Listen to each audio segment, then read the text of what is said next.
Share. Phil, look at this. Kenny Casanova just sent this. That's right. Thank you, Kenny. It's weird. He just took a piece of shit out of his hand.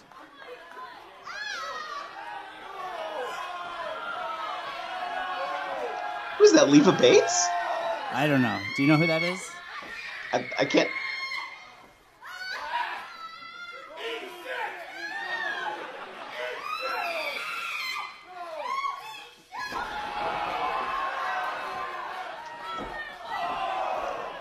Well? Wow.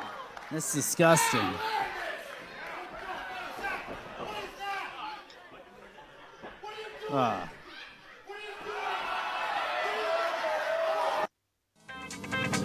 Oh man, that was disgusting. And now we get Burt Reynolds. Oh yeah.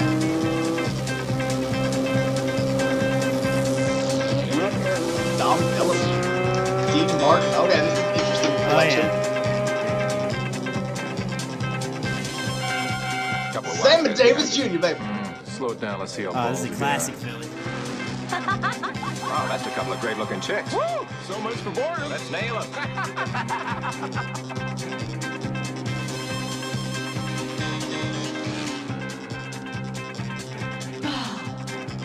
Cannonball, cannonball, cannonball, cannonball, cannonball. It's not what you do, it's how you do. Be anything you wanna be. It's not what you got, it's how you use it. Oh yeah. She's such a troublemaker, Phil.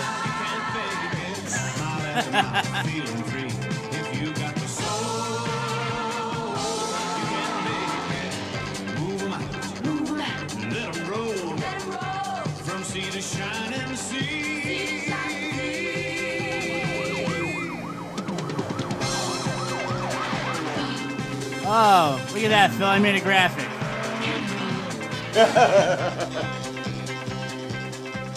Wise broads. They can't outrun the radio.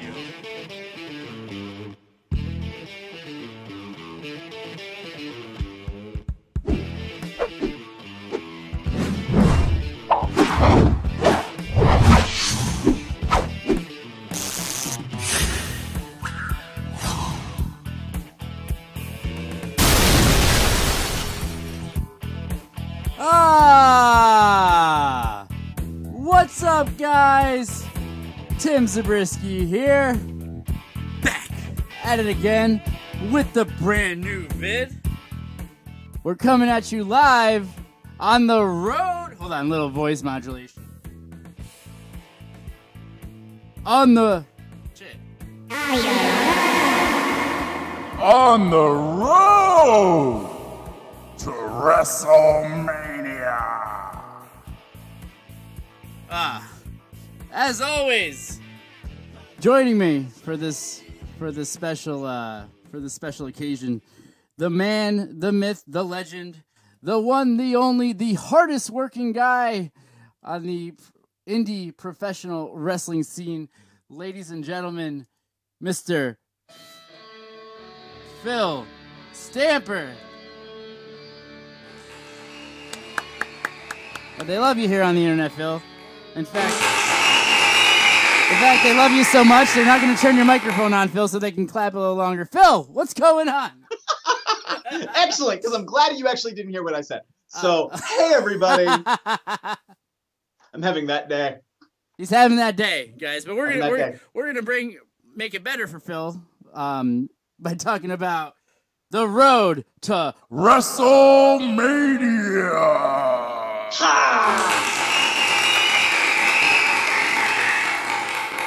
Phil, Yes. let me turn that up.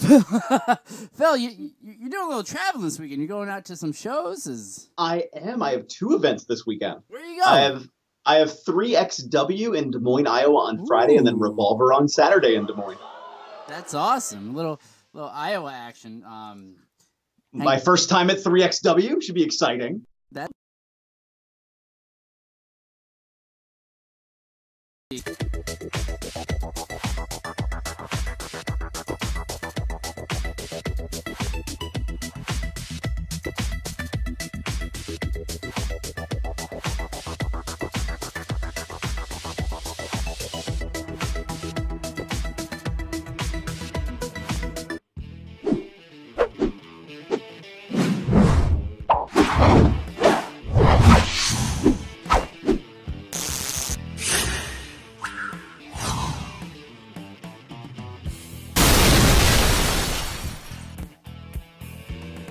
I don't get it. I don't get it. I buy the most expensive internet plan that they got. I buy a super expensive computer. I buy the most expensive live streaming program, and I still get kicked off. Phil, I don't know what the deal is. What'd you do, man? What'd you do? Do they just not like me on the internet? The internet? The internet? There's no T's in the internet? Phil, I'm gonna put T's where T's don't belong. Wow. I don't know. All right. So, Phil, WWE Fastlane, we're on the road to WrestleMania. Oh my God. Get it? Because Fastlane is on the road to WrestleMania. And then we go to Roadblock. It's all relative there, Phil. That's what they're trying to accomplish here. Once again, Phil Stamper, the president of wrestling, is with us. We just did this, but we're gonna do it again because you know what? It's as if this is the show, Phil, not the one that we started a minute ago. This time it's better. This time it's the shoot, Phil. Yes. It's for real. It's for reals. Phone lines are open. Well, they supposedly are. Here's the deal with the phone lines. Somebody's got to call in and contribute to the show today because I actually got a new phone, right? Which is very, very nice. I'm very happy that I splurged on myself a little bit and I got myself the iPhone XR, Phil. You know, you have an Android because all your messages come in green, but the Blue Crew, as all of us iPhoners have, I got the latest one, latest and greatest, I guess. But here's the thing, Phil. The phone, the whole thing with the phone line is that it runs off, a 3.5 millimeter here, right? An input jack. Now the new phones, they don't come with an input jack at all. You know what I mean? Right. The headphones that I got, it plugs into the powers part, and then it's actual headphones. But so I got to get like some sort of special adapter to do it, and I don't even think they sell it anymore. But I tried to test this last night, and it seemed like it worked. Like my old phone, through the program I used to make the phone calls, will, as long as I have the phone number connected to that phone, this phone will still take these phone numbers or something like that. Right. So if at some point if somebody wants to call in at the number 518-350-4312, let me know if it actually works. Then my system will still be intact, but until I get some sort of adapter that I really don't want to go buy for no reason. Well, I guess there is a reason for this, but right. There's always a reason. There's always a reason. You have a plan. You have a strategy. You know everything you're doing. And yes, Android is superior. Thank you, Josh. I guess it's superior. He said it. I see that Josh wrote that, but Josh, I mean, come on. Don't doubt the Josh.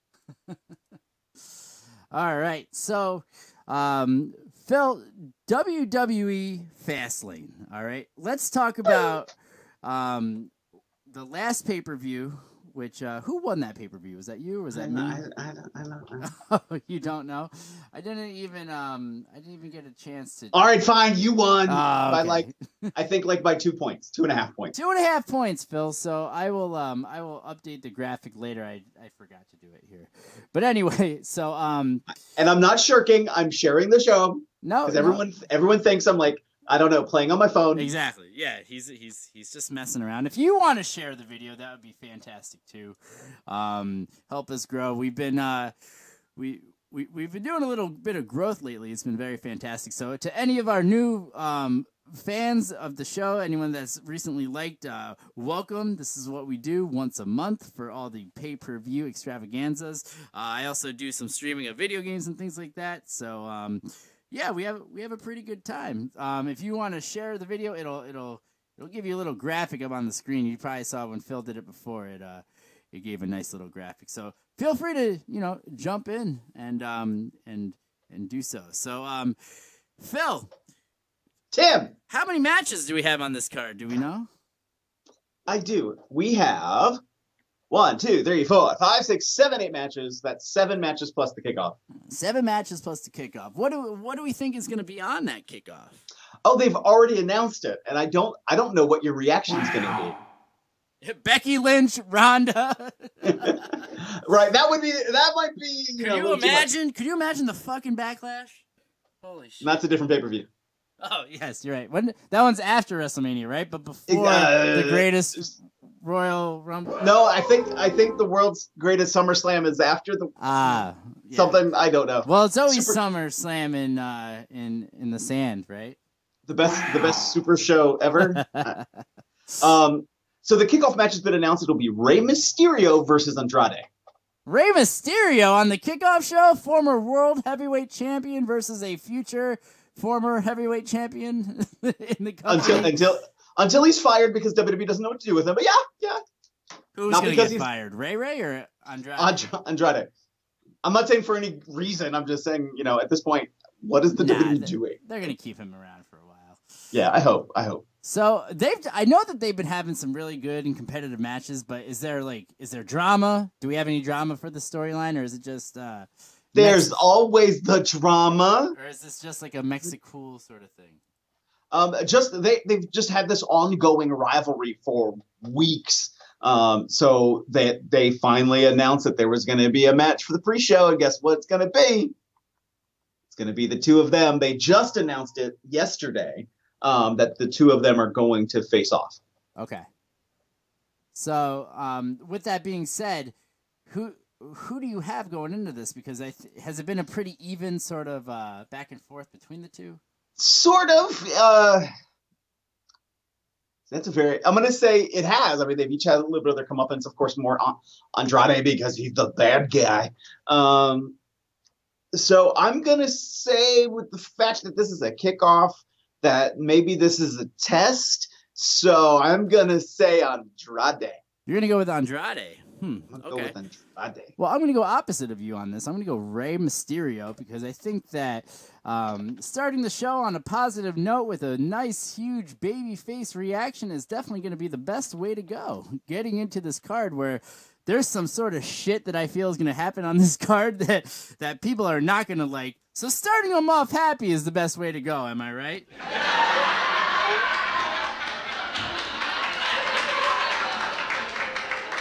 That was a full laugh there. Okay? Wait for it. Wait. I always love at the end of this laugh track. There's a guy that coughs. Did you ever hear that? He's like, I do. I do, but only because you pointed it out to me. I know, and now I can't unhear it. Ever since I should have edited that a little bit better, so it was a little tighter. But now I can't. Hashtag cough guy for that. It's tighter and brighter for your listening pleasure. Exactly. All right, so that's going to be the one match on that, and then Josh Matthews is going to keep continuing to talk about Impact during the kickoff for. Oh wait, that's a different show. Sorry. Anyway, Phil, what do we have for the curtain jerker of the main card that's on this internet? This whole internet network where there shouldn't be a main card and a side card anyway. But let's go for the WWE Women's SmackDown Championship. Let's go Asuka versus Mandy Rose. Asuka versus Mandy Rose. Wow. So what's the deal with Asuka getting dropped on her head by Mandy at the house show? How truth is that? You just kind of called it. Apparently, Asuka may have received. It may have just been a momentary stinger. There's been no real comments on how badly she may have been injured or long term kind of thing. So rematching them. So back on February 19th, that Asuka was interrupted by Sonya Deville and Mandy Rose. Rose challenged Asuka to a non-title match and defeated Asuka after a distraction by Lacey Evans, the First Lady of. How many times has Asuka lost? It hasn't been that many. It's been like about 10 times, right? In her whole WWE career? Something like that. But it's definitely been more on the downward trend, I would say.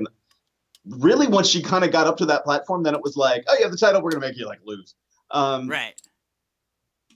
So, but after all of that interference and the fact she got a non-title win, now she was granted an opportunity for the championship at Fastlane. Okay, well, how do you think she is as a performer, Phil? I mean, clearly Asuka or Mandy? No, Mandy, Phil. I mean, Asuka's got she's got a nice track record. Did you ever see that video of her in Japan getting the shit kicked out of her by that guy? That was. I think I did, but it was a while ago. Yeah. Yeah, it was like it was before she was even signed, but that was nuts. Like how she just took that. But anyway, so. The thing is that Mandy she's a fucking knockout 10. Am I right? Like oh my gosh. If I wasn't on the road to marriage, what I would do to Mandy. Am I right? Wow. Wrong button. Whatever. but Phil, calm the hormones. You as a single guy, how do you feel about Mandy Rose as her looks, her talents, her skills? Whatever you want to talk about with Mandy Rose. I don't know. Well, when it comes to her talent in the ring, I mean, certainly she's on that stage. She has an ability that's impressed the right people in the WWE to say hey, this is somebody that we could build some stock into. Right. I don't know if she's presented it yet. So it's sort of like, I want to see more. But I don't know if she's there. The fact that they have this such upper level, we're putting Becky and Charlotte and Ronda Rousey into everything that's happening with the Raw Women's Championship, I feel like this is an afterthought. Oh yeah, Mandy and Asuka. Yeah. I get what you're saying about that, but you're basically saying oh, okay, so we have a main event and a semi-main event, and that sucks. That's kind of how that's coming across to me. You know what I mean? Like we have a curtain jerker match, and you know what I mean. But you can't have the show without having everybody on the card like that, though. You know what I mean? Right. Yeah, I guess in a there is a way of saying that. Yes, there is the undercard of this, but at the same time, let's look at her here. You know what I mean? Let's look at this match here. But going into WrestleMania, I don't know who I would really go with. I don't think Mandy's ready yet. You know what I mean? As much as I'm very fond of Mandy, physically, I don't think that she's ready to be the SmackDown Women's Champion yet. So I'm obviously, by saying that, going with Asuka. I'm also going Asuka. I just don't think there's been enough built up about Mandy, especially with Asuka. Right. Maybe they can continue that. Maybe they can then ride that higher. Or who knows? Maybe they'll make a 4-way for the women's championship or a at WrestleMania. 3-way. Come on, Phil. Have some fun. It's fucking hump day. I'm back. Wow. That one got me, man. See, Mandy Rose has the sexiness she knows how to put on a show, and Asuka has awesome moves, according to Marky. Yeah. I think that Marky is absolutely right there. I think that all right. But at the same time though, like Asuka does wear the thong outside of the pants though.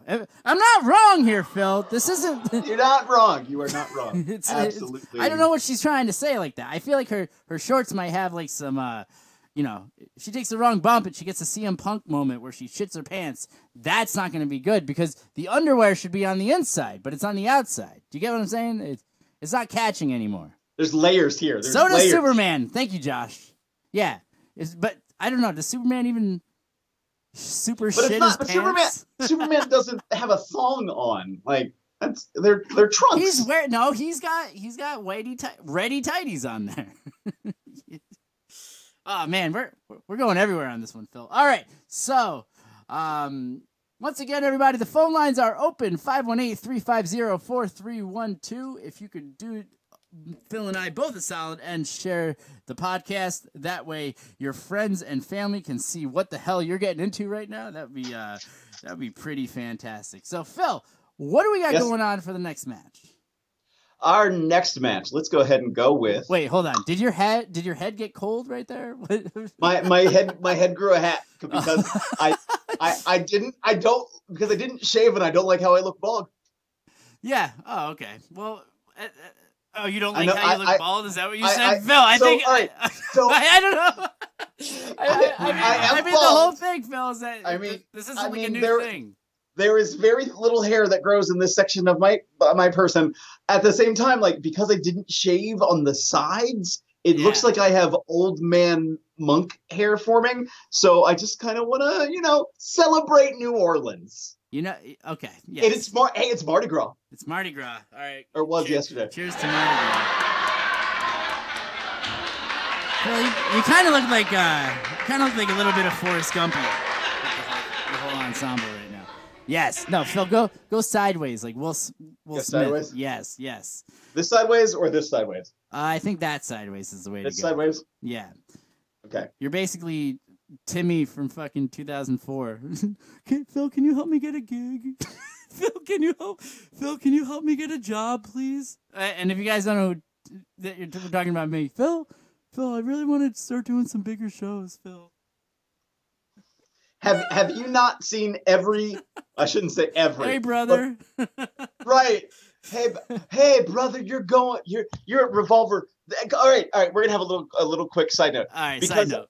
It's not the fact that I get some of those kind of messages when I work different promotions. It's the messages that come through that are like, hey, I see today is Wednesday, and I see on Saturday you're at this event, and I would love to be squeezed into the event somehow. Yeah, you don't plan, but it's like these guys don't plan.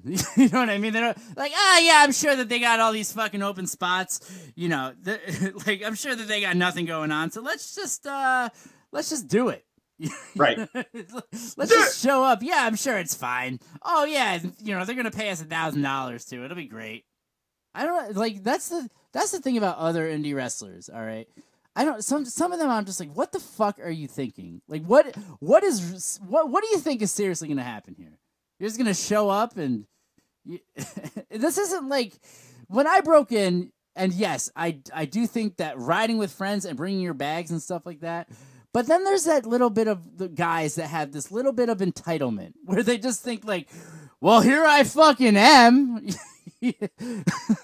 I brought my gear. I traveled all this way. You're not going to put me on your show and you're not going to pay me? Who the fuck do you think you are? Am I wrong here? Everything you're saying is absolutely 100% true. And I mean, and I get it. Like there's some, I mean, I have friends who are on television and And they still do independent events, and they're like, shouldn't I get paid just a little bit more? And maybe there's some justifiable explanation there because they do have that sort of bigger level, upper level exposure. Right. They're active on social media. So there's an argument there. I get that. The guys who have yet to reach that stage but have more notoriety, it's like, have you earned that? Okay, maybe there's more to that. But at the same time, if you're a promoter looking between balancing your budget between a guy who's on television and a guy who isn't, but has some indie cred, well, okay, where is, you have to have some balance there. So you have to be able to manage that and facilitate that. But then you have the guys who like, I wrestled at 30 minutes within my home, which is, I'm not going to say is a bad thing, but it's sort of that's like, economical. So that's not the worst thing in the world. But then when those guys are asking for $150, you know what I mean? It's like, I don't know, bud. Right. Sorry. Yeah. So I'll bring you in I'll bring you in so we can have the boogeyman shove worms down your throat. Like, okay, awesome. Local guy gets over. Yeah. And it's definitely important to have the top local guys in that sense, but at the same time, like, I don't even know. You know what I mean? It's just it's just fucking wrestling, Phil. That's what it comes down to. Phil's a yo boy. That's what he said. No, Phil's a bald boy. Ah, yeah. Wow. I can't see who wrote that. It said it a second ago. What is this? Weinberg? Oh God. Oh, is that kid that was talking a bunch of shit before? Anyway, let's move on. Let's continue Phil, this conversation. What do we got going on next? We have a triple threat for the WWE I'm Raw sharing Tag. the thing, by the way, before anyone gives me shit. Which you should do too. Okay. Yes, everybody share. I've shared. I've posted on groups and pages and my page. Share. So for the WWE Raw Tag Team Championships, we have the Revival versus Aleister Black and Ricochet versus Chad Gable and Bobby Roode. Chad Gable and Bobby Roode are saying that Aleister Black and Ricochet have gotten this opportunity. Who are they? They've only been on Raw now 2 weeks, 3 weeks. And Chad Gable and Bobby Roode, former champions. Now that WWE has removed the instantaneous rematch clause, then, wait a minute, we should have an opportunity against the Revival. What's going on? The Revival, since winning the championship, I think has lost every match they've been in. Phil, which is ironic to the clip we used for the promo, where we literally talked about with the Revival how, you don't put the belts on somebody that you're getting rid of from the company or that are looking to leave the company, but if they've lost every single match, I mean, like, what are we doing, Right. So I think this is an opportunity to be like, no, we have champions. Thank you. We're the Revival. So that's my call. I think, Black and Ricochet are going to get there. I mean, and of course, there's so much fervor behind Ricochet. Absolutely. There's so much fervor behind Aleister Black. Absolutely. I feel like Chad Gable and Bobby Roode, I was kind of weirded. Like, are they going into heel territory or are they just sort of angry faces? But they're not out facing Aleister Black and Ricochet. Definitely the top faces in this match. So I'm going to go Revival.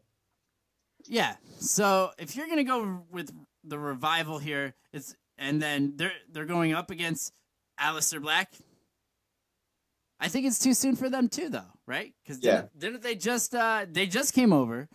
It just doesn't make any sense for them to become the champions at this point. So if you're gonna go with the Revival, though, I mean, do I want to go the same way as you on this one? Because the whole question here is, what are they doing after WrestleMania? Are they really leaving? Are they on their way out? Are they holding up Vince like Jeff Jarrett did in '99?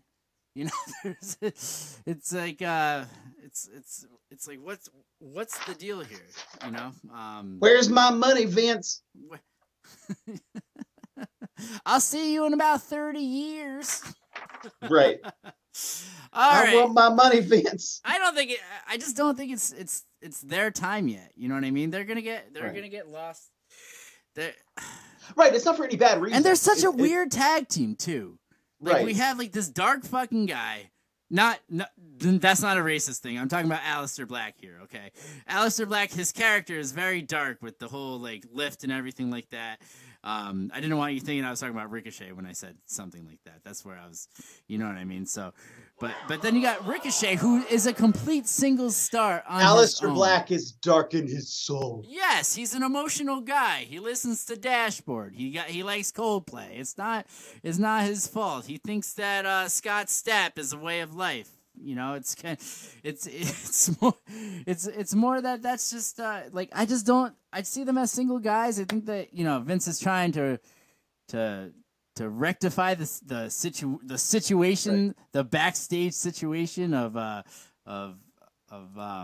who's leaving. Could be somebody be leaving. Hey, if you leave, guess what? We got the next guy. That, and also that Triple H is mad at the way his guys are being taken care of. Right. You know what I mean? I mean, right now, Black and Ricochet have 2 victories over the Revival, or I can't remember how this. There was a schmoz sort of at the end of their match on Raw, so I can't remember actually if they won that match, but they won the previous match. So it's like, well, I'd really want it. I would really love it if they lost, but then they broke up, and then they did some. They had a little mini feud. You know what I mean? Mm-hmm. Did they have a feud in NXT? I don't think they did, right?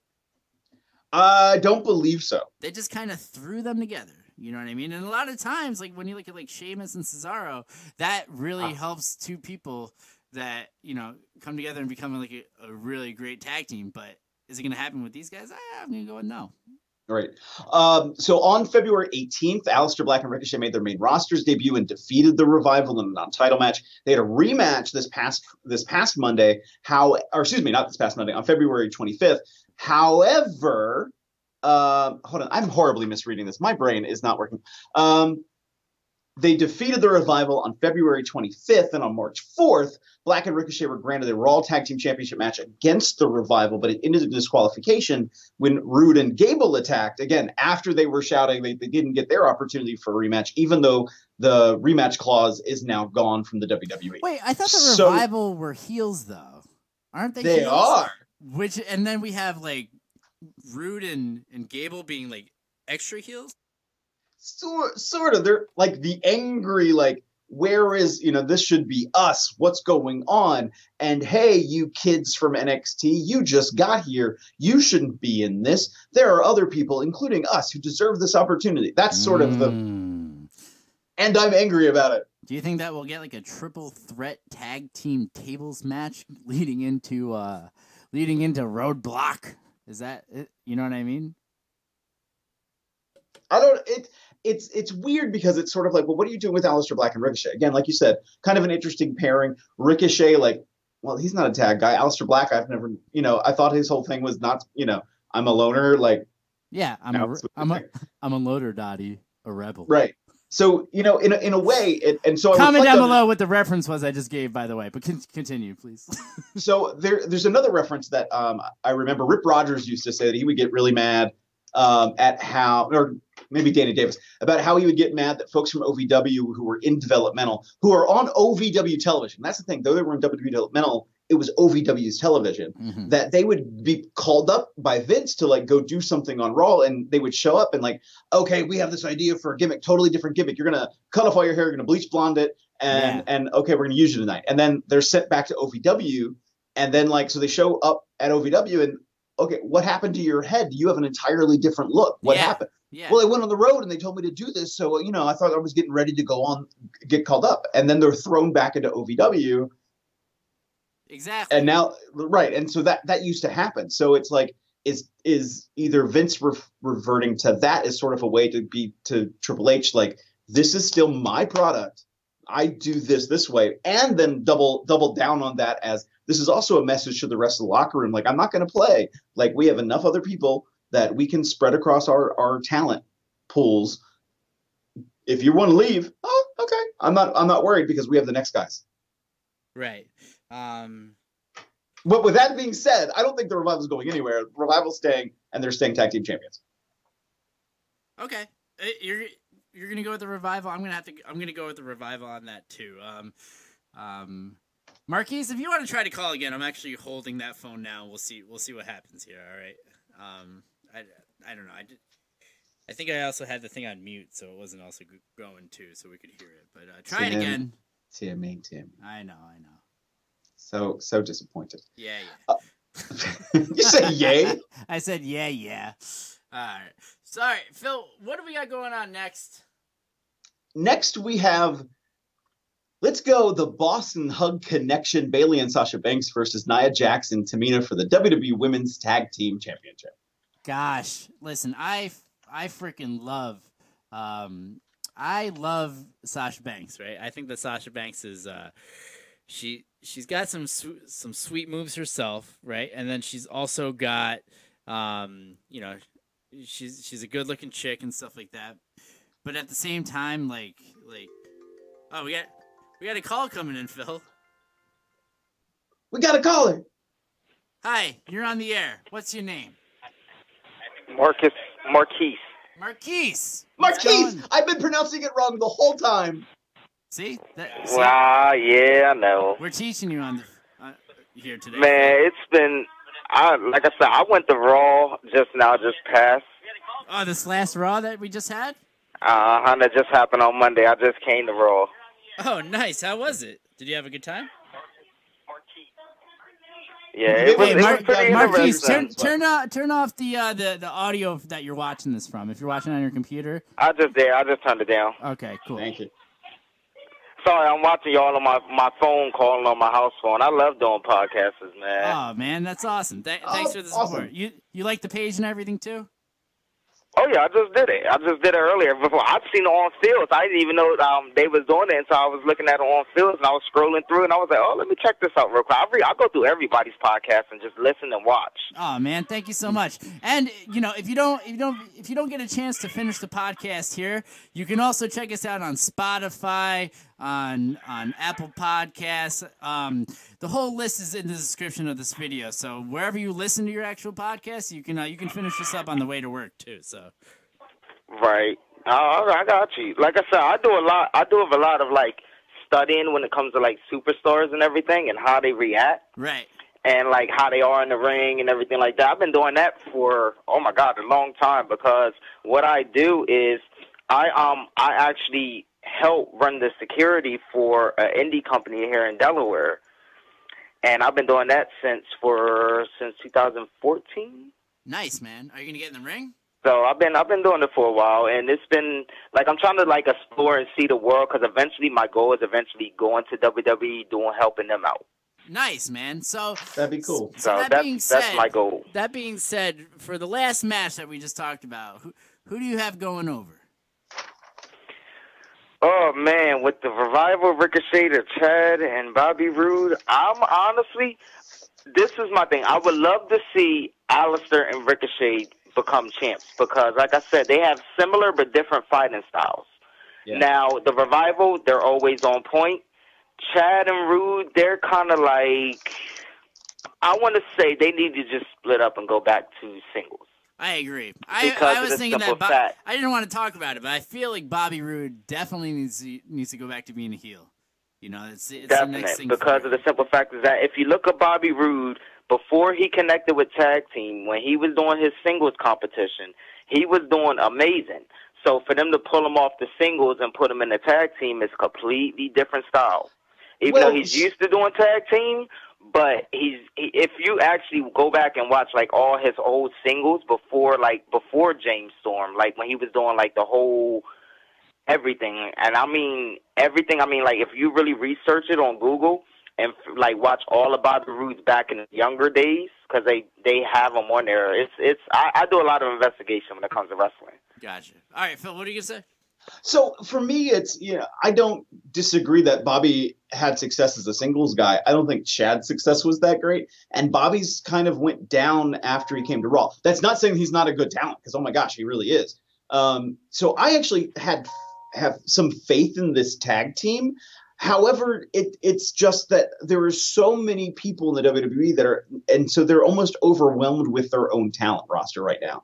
So they can't really give them this opportunity to become like what I think was supposed to be this realized team in the way they were going to do it. because, oh, we have to do this, and oh, here's the revival, and oh, there's Aleister Black and Ricochet, and oh, we're going to do this here, and what if so it's like they're kind of just cramming, but we're seeing that sort of all over, because I almost feel in many ways that they're doing this broad-based scatter shot in the WWE. So when we get to WrestleMania, it's like, well, what was really kind of the things that leaked through the cracks that are like, these were the good parts, and if Chad Gable and Bobby Roode survive into that, okay, maybe then good.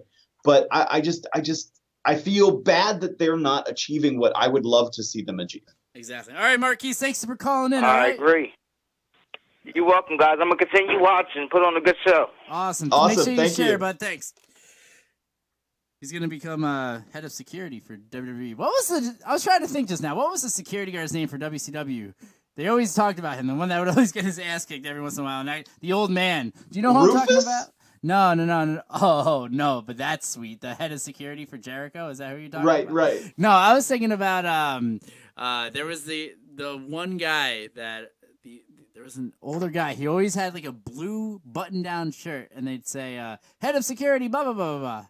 He was an older man. I'll post a picture on your wall later. It'll be great. Don't worry about it. But anyway, Phil. Yes, sir. What do we got? How many more matches we got? We got 5 more, right? Yes, sir. So we do have we never finished our conversation about the Women's Tag Team Championship. So Sasha and Bayley versus Nia Jax and Tamina, where are you at?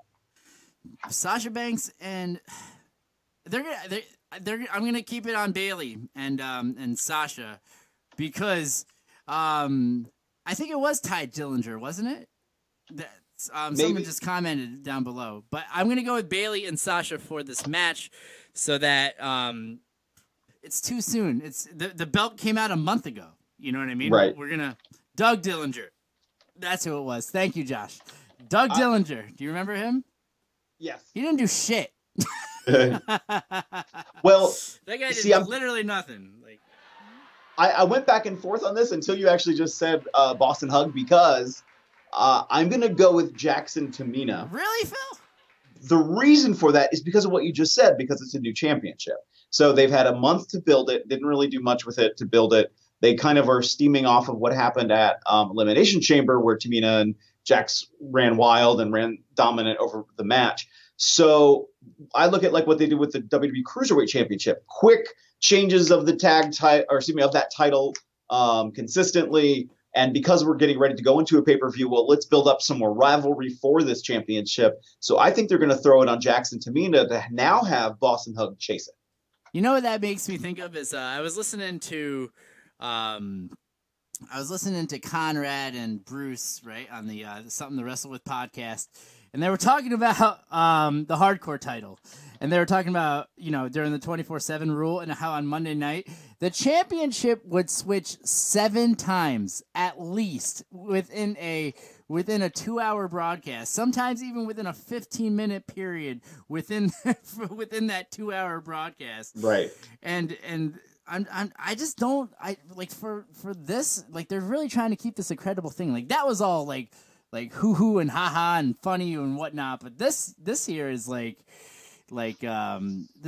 trying to be really serious. You know what I mean? So I just don't see it. It's the WWE that really takes pride on the lack of memory and intelligence level of professional wrestling fans. I hate to say it like that, but they don't want you to remember what happened 6 months ago. And they're literally taking storylines right now and repeating them right now for events that are happening right now. So right. It's because we all have ADD, Phil. Right. This is a direct steal. So for me, I'm going Jackson Tamina. All right, fine. I'm gonna go old school. I'm gonna keep it on the people for the new belts. And for fans who are commenting, keep commenting on who you think is going to win these matches. Absolutely. I honestly feel that, Phil, that these that Boss and Bayley, they're gonna have the Bruno Sammartino run with the belt. 7 years, Phil. The guy never dropped the fucking championship. He did once. He did one time, and that was it. You know what I mean? But anyway. Actually, correction, he did twice. What was the second time? The when he finally lost it. Exactly. He lost it with the company for a while. He held on to that for a long time too. Right. He was sick of the WWE shit. He was the heavyweight champion from 1963 to 71, and then again from 73 to 77. That's insane. That's such a long time. You know what I mean? For the what was at the time the Worldwide Wrestling Federation. Exactly. Yeah. All right, Phil. Are we halfway or? Yes, we are. All right, we're gonna take a quick little break, and we will be right back. Promotional consideration paid for by the following.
Babe, what shirt are you wearing?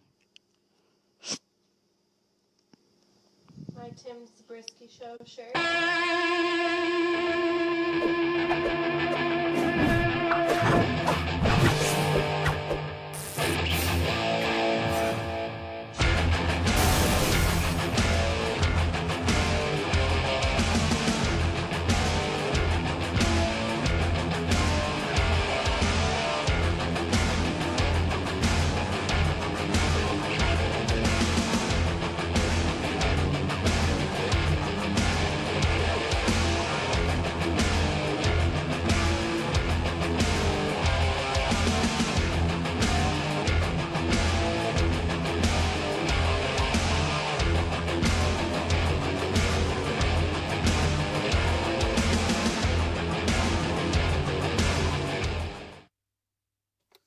Tim Zabriskie Show shirts. They're sweet, right? A little black, a little white, a little blue. The @Timmy Zabriskie on there. $10. Phil, here's the question. Where will I ship to? Anywhere in the world. And why is that, Phil? Because you want the monies. No, Phil, you're supposed to say, because they're paying for it. Oh, I'm sorry. Exactly. Shoot me a direct message if you want one. They've been flying off the shelves lately, Phil. It's crazy. I mean, if you look, I mean, we're doing great things. If you look at our video count and our audio downloads, I mean, I can't remember what we're up to on the audio, but I think on the video it's something like how many views in the last month? Phil, like 2,000 something. We're doing some big fucking shit around here, Phil. We're growing, and this is your opportunity to get one of the Tim Zabriskie Show shirts before anyone else does, which makes you cool, right? Isn't that what the kids say? Wow. I'm sorry. What all the kids say. I have low self-esteem. I need the money. So continue. I'm sorry. We have not run all the updated numbers, but in the month of February, 6,400 audio downloads and 5,616 views within the month. Thank you, everybody. Fantastic. We love each and every one of you. We love it when you comment. We love it when you like, subscribe, share. We want your participation. That's what everything here is. Marquise, $10 for the shirts. $10. All right. Phil. Yes. Continue with the match card. What do we got? The match card? The match card. Is it not called a match card? It's just called a card. Matches card. I don't know. I think match card works, right? It sounds like a game show. Now it's time for match card. Right. So let's go for the WWE SmackDown Championships. The Usos defend against The Miz and Shane McMahon. The name I'm not going to refer them as. What are you going to refer them as? So there is already a very good tag team in independent wrestling called the Besties in the World. So the Miz and Shane McMahon are calling themselves. Are you talking about Trent and No, Trent and I'm talking about Matt Fitchett Taylor. and Davey Vega out of Chicago. Actually, I think they're out of St. Louis, but they wrestle up in Chicago. They're bigger. They're super big in the Midwest, but they're one of the best tag teams right now. They've just done their second tour of Europe in the last, I think, 6 months. This is their second tour. Wow. They'll be at Revolver this Saturday. That's awesome. But Shane and Miz are using the name co-besties in the world. Co-besties of the world, and it's like, see, okay, my thing is that I don't think that they're doing that maliciously. Like, because let's face it, right? Like the company is known for doing shit maliciously, right? They definitely do certain things on television to really fucking rifle some feathers. You know what I mean? I bet you in a couple days we're gonna get Luke Harper is gonna come back and he's gonna be known as Brody Rhodes or some shit like that, just to fucking just put that knife right into Cody's fucking chest. But the other team that's in this tag team here, against the co-besties of the co-besties of the whole world, Militia? world, whatever the hell, is the Usos. I forgot. I was like, why'd you go to this picture? Oh God. So I went to this picture because if you guys zoom in, something really, like, you can see, typically for the covers for all the podcasts, I like to superimpose me and Phil's faces onto funny topical scenarios in the world of wrestling. But if you see here, right, if we look here, that we got one Uso with my face on it with his girlfriend or his wife, and then we got the cop coming after him. Phil, why would I do such a thing here? I don't know, Timmy.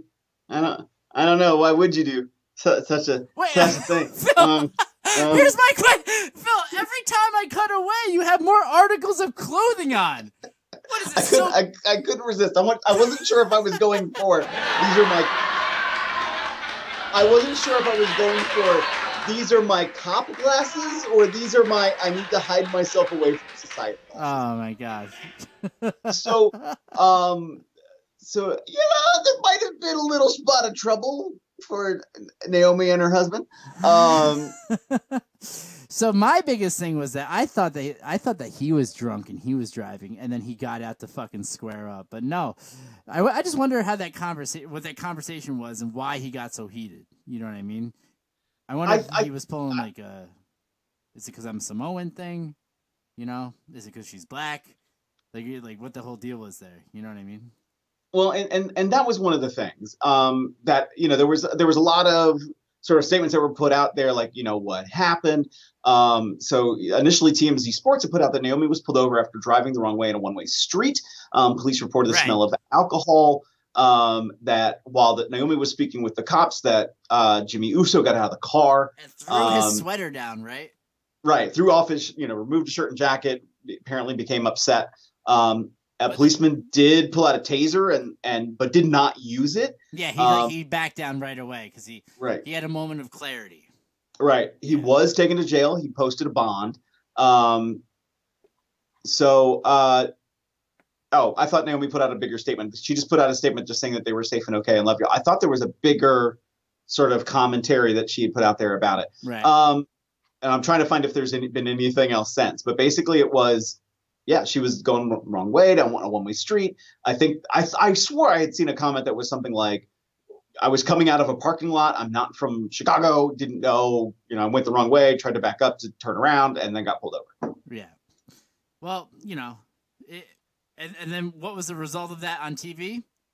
He won the championship, right? Fan-fucking-tastic. All right. You can put the stock market. You can put the carnies on the stock market, but you can't take the carnies out of the stock market. It's just fucking ridiculous. They're all about PR and shit like that. So it's like, how do we spin this? Oh, so Naomi made another post. I finally found it. I was not ticketed. I was not drinking. Leaving the lot, I was unaware that it exits to a one-way street. It was dark snow, so no signs, no traffic. I was pulled immediately, made a mistake, and I own it. As for my husband, he's more of a man than you'll ever be, and I'll leave it at that. Well, yeah, I mean, just because he's a man doesn't mean like he's a smart man. Doesn't mean he's a dumb man. It just basically means like you tried to fight the cops like a man. Like I don't know what the fuck that. I don't know what she was trying to say by that. Like, oh yeah, you're so right. Like, no, man, you tried to fight the people that could put you in jail. I don't know what you want. Right, he's not wrong. Not wrong. Shit, you can't just go fighting everybody all the time. All right, put him up. But I mean, last month I went very different in this conversation. I'm gonna go with the Usos. I think that they're leading to a Miz McMahon split, and that'll lead them into a match into WrestleMania. Yeah, I can see that. I mean, I've been saying that for a couple of these podcasts now because there at some point the Miz has got to be heel. He's just so natural. He's so good at being a heel that it doesn't make any sense. And Shane's the company guy right now, but he's not even. Is Shane wrestling right now because he's not really running the show? Because the whole thing was that like the family is taking over to spice things up around here. Spice it up. So when they were about to sign the contract for, and we're going to talk about this more later, for Kofi and Brian Kingston, for Kofi and Daniel Bryan, that got all turned around, and here is Shane McMahon about to do that signing. But here comes Vince to say, oh, no, we're doing something different. And we'll talk about that more in a second. But so it's like, well, Shane is still a McMahon. He's still kind of a voice of that family. But Vince is the senior. Vince is the guy who's really running that show. Right. So, Shane gets overdone by his dad. So, but I don't know. We're going to talk about the other situation. See, the whole thing with that, though, is that I don't like in a big picture sort of way. Not that it's happening right now, but it's like I recently saw a clip from 2002, right? Random fucking Raw, where Ric Flair owned half the company, right? He owned Monday Night Raw. And he booked himself against Hogan in a championship match on Raw, and Jerry Lawler was giving him a ton of shit for it. You know what I mean? Right. Basically saying like this nepotism and stuff like that. So who's to say they don't win here? Next thing you know, we go to Roadblock, and he's just gonna book himself in another match. He's like, yeah, that was pretty good. That was pretty good. Yeah, let's do it again. And that like it's not fair, Phil. It's not right for all the other people, for all the other tag teams. Where's the Ascension, Phil? The Ascension are on Raw, not doing much these days. Again, I'm going with the Usos for all the reasons I said. Shane, when it comes to just that level of nepotism, he is a star. People have come to appreciate him, to want to see him. Because he tries to fucking kill himself every time. That was exactly where I was going next. That he does crazy things that people want to see, and I'm kind of using air quotes for that. Not kind of. I am using air quotes for that. Where is it going? Where is it going to go? I don't know. I'm more. My little magic 8 ball is reading that this is cloudy. What do you mean by cloudy? Just that, like. And with a chance of Cheech? Is that where we're going with? Oh, Lord, no. Cloudy. Still one of my favorite fucking indie tag teams. All right, Right. I used to train with those guys. I love those guys. They were so good. You wrestled those guys. I did wrestle those guys. Cloudy is the hardest hitter I've ever faced in my life. I know, and he's the smallest fucking dude. He used to beat the shit out of me all the time. I think once he got knocked out by Loki, he's like, I don't give up, and I'm just gonna mess people up. He never really messed people up. He was just extremely tight. But once again, though, that was who I was running with back in the day. Like when I was seriously breaking in, and those guys were. Those guys. I love those guys. They fucking took care of me, man. Like they would smoke me up. They would. You mean with cigarettes? They really helped me learn how to do cool shit. You know what I mean? Like I gotcha. Those guys were great. But anyway, continue. Yeah. So we get apparently broken glass. So where are you going with Usos versus Shane? I'm gonna go with you on this one too. I think that the Usos they're just that dynasty team. You know what I mean? It's just I just wonder where they're going, and maybe this will be the show where they break up. Because I'm trying to think back. All right, who else did I say? What other tag team did we say? I thought that somebody was gonna break up. Oh, I was gonna go with Chad Gable and Bobby Roode, but it doesn't seem like, since they're not even really doing anything yet, then they're sticking together. They're just going heel. So yeah, I feel like the breakup is gonna be between Shane and Miz, because there's no way that they're gonna have them team on the biggest pay-per-view of the year. You know what I mean? Right. So I agree with you. I think that the Usos are gonna go over here, and then the co-besties are gonna hit a roadblock. Yeah. Yeah, I agree. You see what I did? Wow. So transitioning out of that and kind of staying on Shane for a moment, because there might be a weird connection to what's going to happen next. That Daniel Bryan versus Kevin Owens for the WWE Championship. Yes. So here's where I think some tomfoolery might come in play, because not only do you have the aspect of, Kofi Kingston, that was supposed to be his spot, didn't get it, or got pulled, excuse me. That, apparently behind the scenes, Vince was actually the one who was like, I want Kofi in this spot. So I almost feel as if in the show that Shane McMahon is going to come out and put Kofi in this match. Really? So so for those of you who don't watch, we sometimes make half-point bets. This is my half-point bet. I'm going to say that Kofi Kingston is added as a third person. Okay. If that fuck. Now we're gonna get quarter point too. It seems like, because we'll go half point.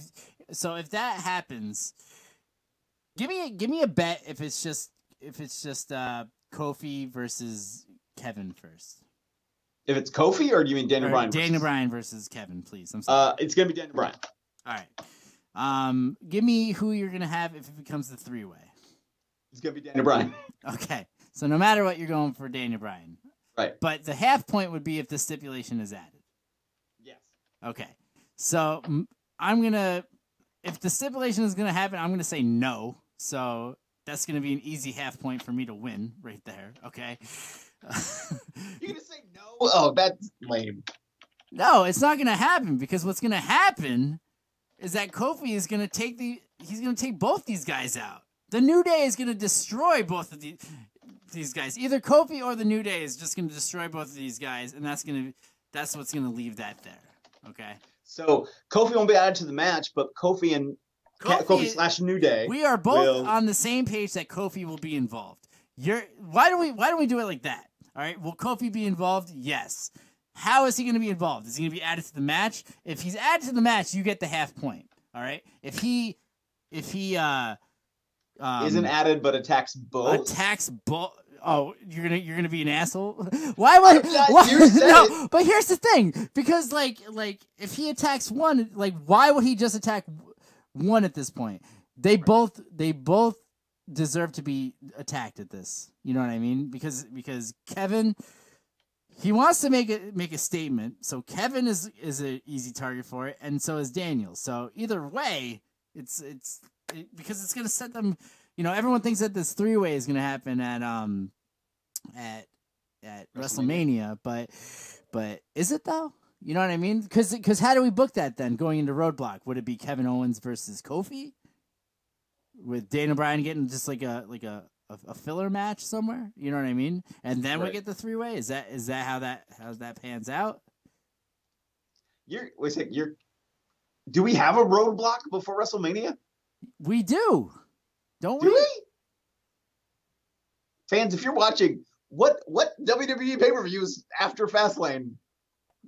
Because I'm double checking. I'm looking too. I pretty swear WrestleMania is the next one I see.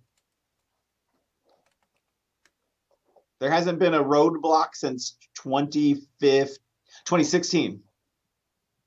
Man, what kind of time warp have I been in, huh?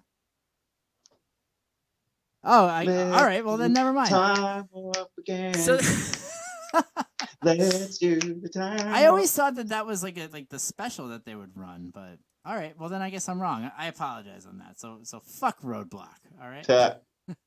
You know what's funny is they did 2 roadblocks and they were in 2016. That's weird too. All right, so yeah, Kofi's getting involved. He's attacking both guys, and then that'll set up the 3-way that we're supposedly getting, right? Yeah. So if he is not added, who do you have winning the match between Daniel Bryan and Kevin Owens? Daniel Bryan, for sure.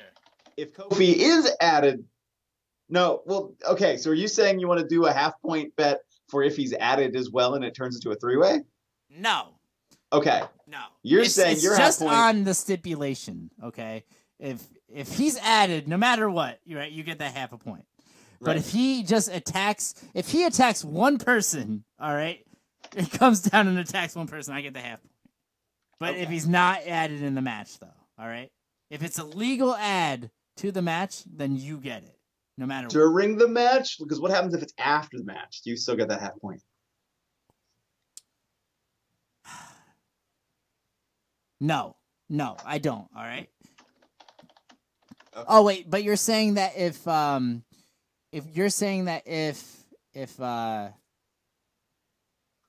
match happens and then he gets added later? So match happens, fight, and then whoever wins, and then Kofi jumps in the ring and then attacks after the No, match. yeah, then I still get the half point on that. Okay. Because if he touches someone but he's not in the match, right, then I get the point. Because you're saying that it's going to become a 3-way. Yes. Yeah. So you would get the half point if no matter who wins or any of that stuff, you would get the half point if it becomes a 3-way. Okay. But if Kofi just comes down and lays one tiny finger on somebody, then I get the point. The half point. Okay. Half point. Awesome. You hate this right now. You're the one that did this, all right? So you can You started the half point. No, yeah, I started the half point because at some point, Phil, I'm telling you, you and I it's gonna be like the main event, right? And we're gonna be tied up at some point in our podcast career, and then that half point is gonna be the game changer. So we need to have a half point on everyone. You're not wrong, and I think it has been already once, or at least like by like a point and a half. We've been close. We've been close, super close, where it's like, holy shit, you know what I mean? We know what we're talking about. Go figure. Exactly. There we go. What did I say in that text message the other day? I was like, constructively. What did I say? It was I was like, we're the best, Phil. no. I said we are constructively ignorant or something like that, right? What did I say? Now you're gonna make me go back and try to find it. That was I felt like it was a good one. I'm not saying you're wrong. It made you pop though. Oh, that's the other thing with indie wrestling, dude. I used to date this indie wrestler in the Boston area, and I'm not gonna mention her name because it literally doesn't matter anymore. But constructively opinionated. That's what. Am I right? Hashtag constructively opinionated. I think that's spell it. You know how you spell things when you don't know how to do it? You just hit the microphone and you say the word on your text message. You do like the microphone version of what WWE does with camera shots when they're not sure if the bump's gonna look right, and like you like just start hitting the microphone. Yes, exactly. You know what's funny too is that Zack Ryder. Did you see that little promo that he cut where the week before they spelled his name with an H, and then he's like, I've been here for fucking 11 years. They don't even know how to spell my name. It's ridiculous. Right. Constructively opinionated. But anyway, so next up, I want to finish the story. This girl that I used to date that was a worker out in the Boston area. She I remember this conversation she had where every other word out of her name was pop. She'd be like, "Oh my god, that popped me so hard." So hard. That popped me so hard, Phil. That conversation we had in the text message, it fucking popped me so hard. Right. It's like, shut the fuck up. There's a friend great of mine girl and everything like that, but at the same time, it's like, fucking, it just annoyed me. There's a friend of mine who used to wrestle under the name Latin Dragon, and like whenever something would happen, that was just like one of those like we just got to sit there and shake our heads. He would just look at me and go, "Pop, pop." Dude, I love it. That's fantastic. It's so like true. It's like the work rate meme that's going around. What's that mean? You got to post that on our page. So it's one of those like, and it's not even necessarily a wrestling one, but I've seen some wrestling people take it. It's sort of like when something goes horribly wrong. It's kind of like the version of the like you had one job Okay. kind of meme. So it's like, horrible fail, work rate. And so like the last one I saw was of a guy trying to put over the match he had, and he got suplexed on top of a staircase leading to his stage, and he's all like broken and bent, and his neck's all crunched, and underneath it said work rate. Oh my gosh! Pop. There's a couple feds that like that we're not going to mention here. CCW. Anyway, where it's just kind of like, oh my god, really. Sorry to the lady that got her foot broken in the crowd at CCW this past weekend. What? That apparently at the end of, I think it was at the end of CCW, there was a moment where Anthony Gangone, who's typically from House of Glory, that there was something that happened in the match. It started leading to some jaw jacking. DJ Hyde comes out from the back, starts a confrontation. Gangone punches DJ.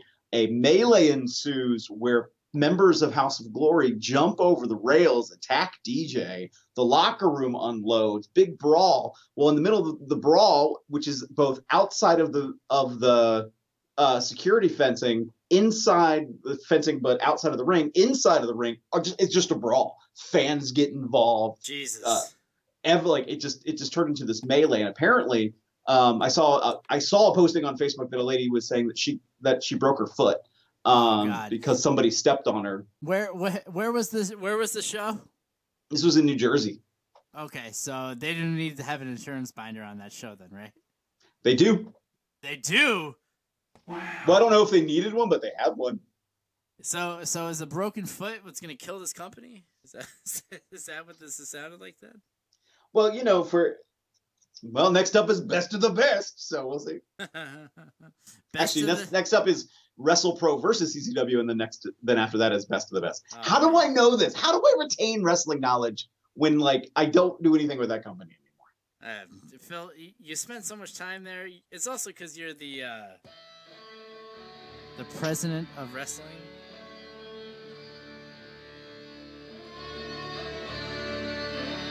Oh, yes. This is where we start cutting loose, and we're not. We're focused. Okay. Next up, we have. Man, but I do gotta say though, if anyone's got a shoe in for maybe winning the best of the best, it's probably the lady with the broken foot because they don't want to get sued by her. Wow. Anyway, continue. I digress. So digress to the possible last meeting of the Shield as they join together for the last time ever. Get the fuck out of here. Against Baron Corbin. Phil, you got something in your eye. What are you winking at? I don't know. Okay, of course, when we talk, though we have informed knowledge because of our time in professional wrestling or our contacts, that I need to very plainly say, I don't know what decisions the WWE are going to make. I don't have that kind of level of even if I know some of the people involved. So, I have said things before about Dean Ambrose, and because of trickle-down effect, people have come back and well, you said this, and, you must know. I don't know. So everybody breathe. It's out there that his contract is up. Which is a work, Phil. We talked about this. Right. Because, Tim and I are inside of wrestling, and we don't believe anything about wrestling. We're cynical assholes, Phil. That's what we are. Right. Constructively opinionated. Hashtag constructively opinionated. There you go. Spell it. Dude, that's going to be the bottom of the shirt. It'll say hashtag constructively opinionated. I love and then it. spell it right underneath. I love it. That'll be freaking sweet. So, last time ever for the first time ever, lifetime moment. I don't know. So part of me is is I don't think now is when you spoil that. So I think very clearly the Shield are going to go over, the last hurrah, the last goodbye, have their last moment together. That this rolls somehow into something at WrestleMania between Dean Ambrose and Roman Reigns. Something Roman turns his back on everybody. Screw you, pal, and walks out the door. Phil, I have it was so weird when they announced that Roman was coming back. All right, and what a kid I used to tag with. He's a regular at the bank that I work at, and because he's a member, right? And he it's not like he's a regular, like he's just showing up like, can I get some lollipops? Yeah.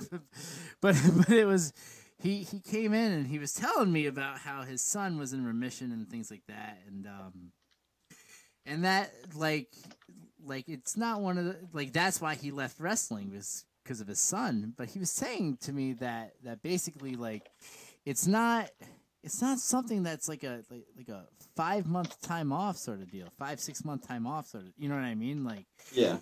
Like, and I know that they have like the Cancer Society backing it up, and I'm not saying this in the sense that I don't believe that this is a real thing.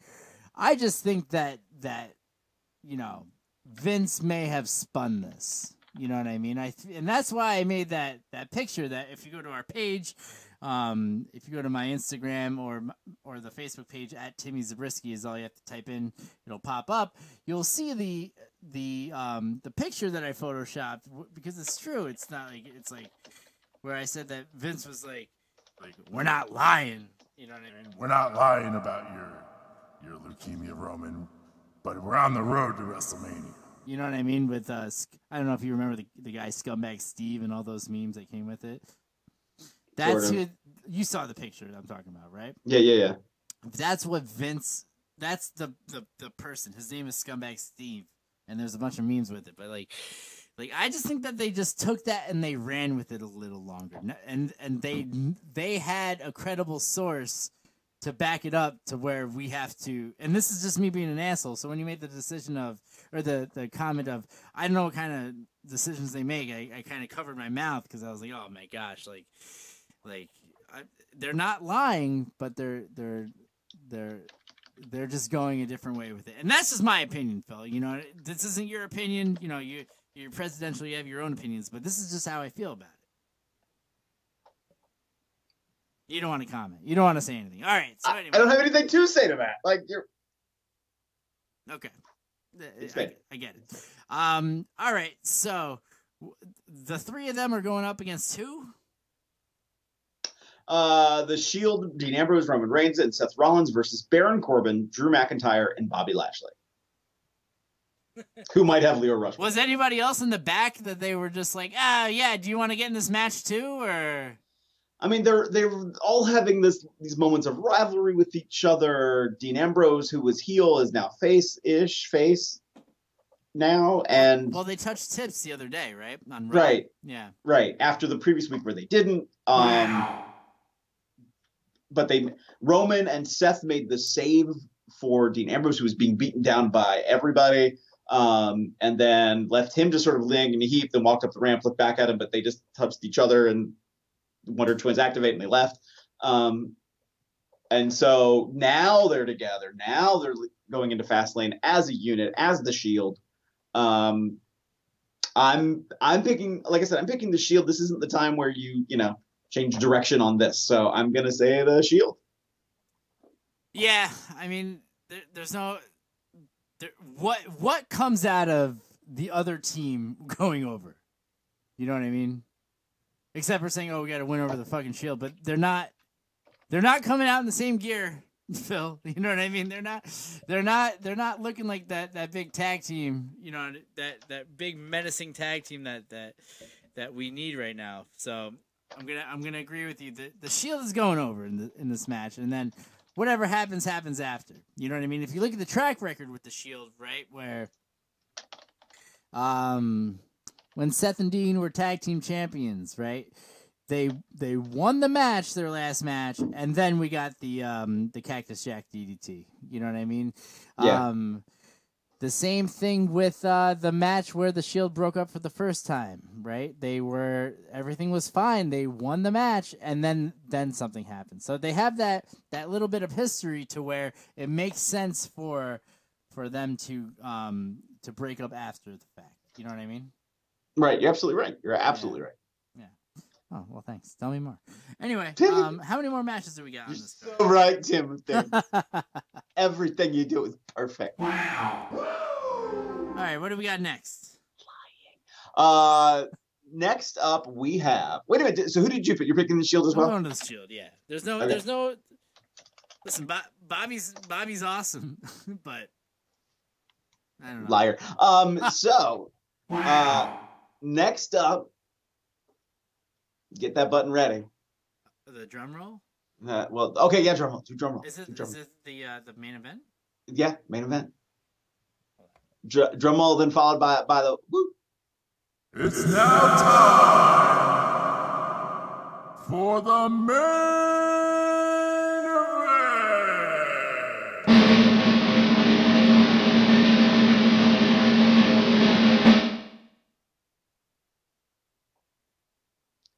Becky Lynch takes on Charlotte Flair. If Becky Lynch wins, she goes on to join Charlotte Flair and Ronda Rousey in three-way for the WWE Raw Women's Championship. At WrestleMania! We need a sign graphic. I just totally got that. We need we need a thing. Oh, Phil, I got you. Give me literally a minute. All right. So I mean, with this, there's been so much of this whole thing. I hate it. Honestly, I hate it. Yes, it was always slated that it was supposed to be Charlotte versus Ronda. Becky got more traction, and Charlotte kind of went to the wayside for a little bit. I mean, so much. I mean, just all over the place. It ended up, trying to put Charlotte in this, which, Charlotte's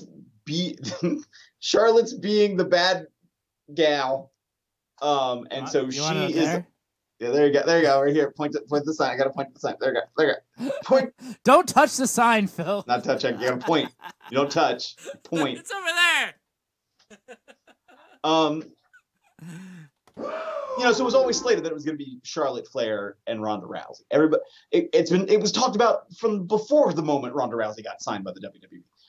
That this was destined to happen. That even from a larger perspective, that it was destined to happen. It's going to be Ronda and the four horsewomen of MMA who are in the WWE now against the four horsewomen of wrestling, Charlotte and Becky and Sasha and Bayley. That could still happen. I don't know. I think they've kind of just derailed that for the moment, at least. SummerSlam, Phil. Come on. Right. There you go. Build it. Did I say build it? Build it into SummerSlam. The problem that's now happened is this unstable element of Ronda Rousey. And I don't mean unstable in the way that you would think of like a superstar unstable, like Steve Austin was unstable. Right. Ronda's on-camera entertainment-related interaction is not strong. But her Twitter reactions are fucking crazy. Yeah. Right. But also then calling out wrestling as fake. It's all over she's the catching place. Heat in the office for this shit.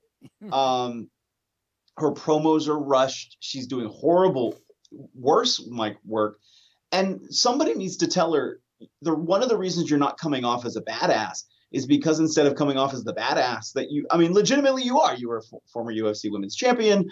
You won medals in Olympics for judo. Like, you are a tough person. We get it. We got it. Right. You coming out there the way you are looks like you're a pouty 5-year-old. Her facials look like that. When she gets mad, she starts, well, I'm just really upset, but you need to do this for me, and this is not what it's right. She's fucking Julia Stiles. Right. Slow down. Take a moment. Be a badass, but you're not going to be a badass in this way. Right. And now it's gotten so deep that it looks like the WWE might now turn her heel. I'm like, hey, you've lost. Like, the crowd's already turned her heel. When they tried to recover where she put down the belt, unless Becky Lynch gets added to my match. It's like it didn't work. It obviously didn't work. She came in this week. It's not working. Well, I don't know. Like, I want to start by talking about one thing that you're saying here. When it comes to like her promos, right? And the only thing I can think of right now really is like, do you remember the old school promo with The Rock where he was making fun of Triple H because he was talking like this? Yeah. Ronda doesn't need to do it to that extreme, but she's got to make what she's saying mean something. You know what I mean? Absolutely. Because if you actually take what she's saying, like, it's good shit. All right, I'll say it like that, because she's not saying she's saying like, oh, you think you're such a bad person, but look at your leg and stuff like that. But if she slowed it down and didn't sound like a whiny high school girl, where it's like if she cut it in the wrestler voice, where it was like, if you want to fight me, then you should probably try to smarten up. You know what I mean? Like, doing it like that. You know, wait for your leg to heal and then meet me at WrestleMania. Like you know, classic Shawn Michaels or Triple H sort of shit stick right there. Then it would mean more, and that would help. But when she's like, you think that you're being all so sort of big and bad and blah blah blah. You know what I mean? It's not doing anything for her. It's not doing anything for at all. You know what I mean? So with that, like, you're absolutely right. She has so much credibility and everything like that. But it's funny, like we have the Ultimate Warrior, we have the creative genius Dana Warrior. Now it's like we have the keyboard warrior when it comes to Ronda, because her promos on Twitter are 10 times better than what we're seeing in the ring right now. Right. It's just... Did you like that little thing I said about Dana? Because now that Dana's on the creative team, I mean, nobody said that was good. I was appreciative of that. Man, that wrestling geniuses and Phil, name them: Bruce Pritchard, Jim Cornette, Phil Stamper, Dana Warrior. That's it. It's all rolling off the tongue there. My God. See the face. Yeah. Actually, I don't think poorly of Is it Bruce rolling Pritchard. off the tongue or roiding off the tongue? I mean, to be fair, I don't know Dana's quality of work. Like, I don't think any of us really do. So yeah, because she hasn't fucking worked in her life, Phil. I'm too small for her to come after me, Phil. It's fine. When it comes to Bruce Pritchard, I don't have any negative thing to say. Jim Cornette, he's entitled to his opinion. I don't necessarily agree with him a lot of the time. You remember when he called me, Phil? Jesus. Yeah, that was... He was not happy with the Tim Zabriskie show. If you go to the YouTube page, Timmy Z4674, you will be able to find it in the backlog. That guy was not happy with that at all, with me in the podcast. And that's a shoot, so definitely go and check that out. Sorry for the cheap plug, but all right, Phil, going back into the match, like, what do you have to say? I am all over the place on this one, because it's also like, this is an opportunity for Becky Lynch to be screwed over. So for the fans and to have that moment of like, I can't believe that happened to Becky. You did it to her again. So then on Raw, they can be like, and now Becky's going to have to, you know, she's not going to be on WrestleMania. Boo. Okay, all these things are going to happen. Boo. Here's Ronda Rousey. Boo. And then Ronda. I wanted the match, but you need to put her in the match. Why didn't you put her in the match? And then like this awkward, clumsy fail into Flair, you know, Charlotte coming out to confront Ronda. Woo. And then somehow in the back, Ronda's car has been smashed in by Becky Lynch in a baseball bat. I kind of, so in this respect, I think Charlotte's gonna win. Wow. Because it's gonna set up a reason for Becky to then have to fight harder to get into the match at WrestleMania. Phil, we have 4 weeks from tomorrow, right? Tomorrow's the 7th. It's on April 7th, WrestleMania this year.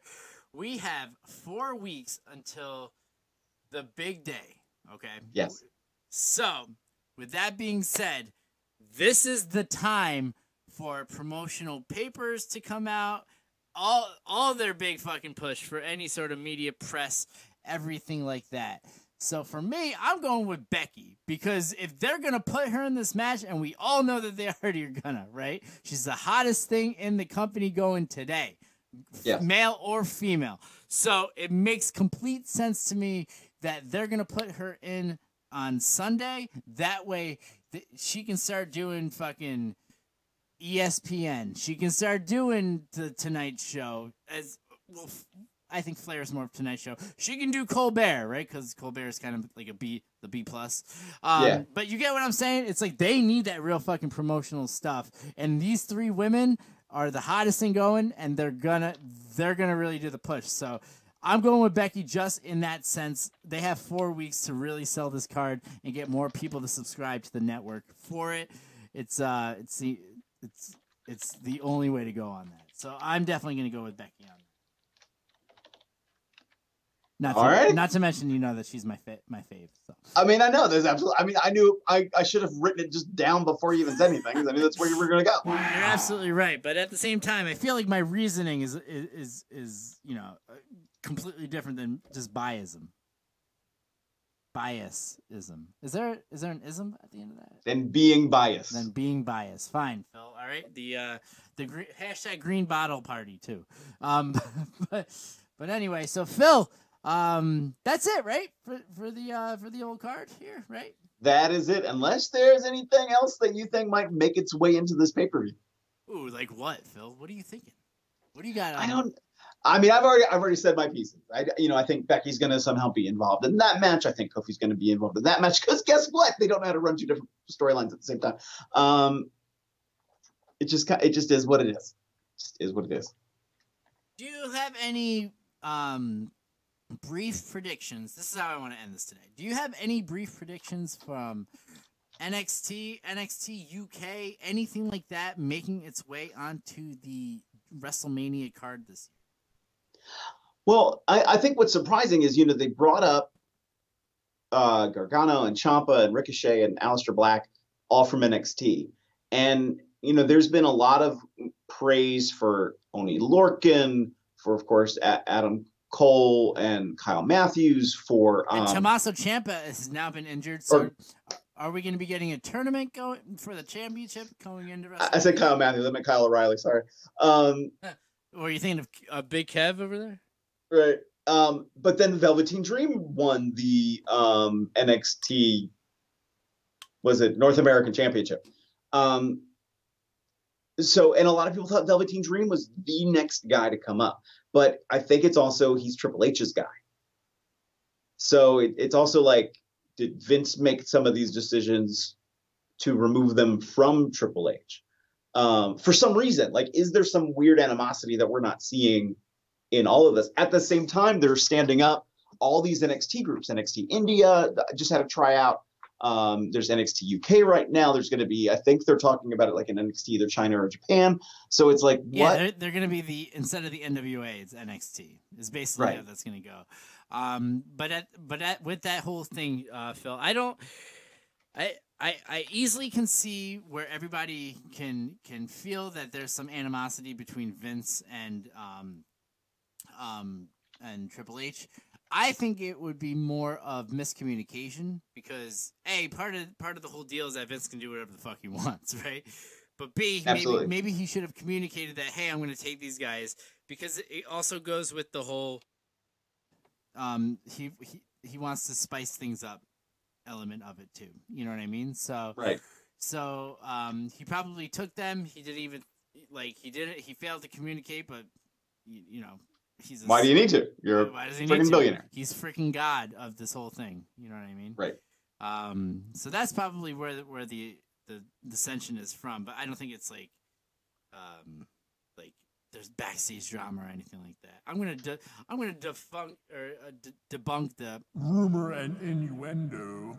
You know what I mean? Because I just think it is what it is. But Phil, you did this on the first introduction for tonight's podcast. But where are you gonna be in the next couple weeks? So this weekend I'm gonna be on Friday at 3XW at the Come and Go Theater in Des Moines, Iowa. So before everybody loses their mind, I'm gonna lose my mind right now. Let me explain. There is a gas station franchise called Come and Go, KUM and Go. So it doesn't help it when you spelled it out, Phil. I'm sorry. The Come and Go Theater this Friday in Des Moines, Iowa, 3XW. Yep. Continue. It's fine. So 3XW. This is your first time at 3XW. Am I correct on that? Correct. And they're flying you in, right? Yes, they are. And as the president Are they of wrestling, flying you home too? Yes, they are. Yeah, they're At gonna this fly me to point- Iowa and then leave me on the corner. Listen, it's wrestling, Phil. You're not wrong. So, as the president of wrestling, I have some sway, and things happen. On that event, also will be defended the Pro Wrestling Revolver Open Invitation Championship, currently held by Caleb Conley. Caleb is right now slated to defend that championship the next night at Revolver, where I'll also be, because I am the talent liaison at Wrestling Revolver. We'll be at the Valor Ballroom in Des Moines. Right. So could Caleb lose his championship Friday night at 3XW? Will he, what will happen then the next night at Revolver? So a lot of action taking place this weekend. 3XW on Friday, Wrestling Revolver this Saturday, both in Des Moines, Iowa. Sounds good. Well, to everybody else that has commented, has shared the video, has called in, actually, we don't get a lot of callers, Phil, so we got to appreciate them. I just want to thank you so much for participating with us as we call WWE Fastlane, as we continue down the road to WrestleMania. Please make sure you make sure you follow the page. If you're watching on Twitter, make sure you follow my page as well and shoot out those retweets. And also, if you're on the YouTube channel, it's youtube.com/TimmyZ4674. You'll be able to see all the other videos that we made, any sort of video game videos too, because I do a lot of those as well. And then besides that, we will continue to do these podcasts until they throw us off the air. Now, the best part about this too is that if you were unable to finish watching the video on your drive to work, you can join us on Anchor. You can join us on Spotify, on Apple Podcasts. Phil, where else can they join us? Do you know? I did not keep the list up. So. It's okay. It's totally fine. Basically wherever you can find all of your podcasts, wherever you listen to them, quality podcasts. Your high quality professional audio podcast. You'll be able to search for the Tim Zabriskie Show, and if there's a place that you can't find us at, then shoot me a message and I'll work on that too, and we'll get you everywhere. But for Phil, I just want to say thank you so much for popping by, and we really do appreciate you. And if I don't see you, catch me outside. How about that?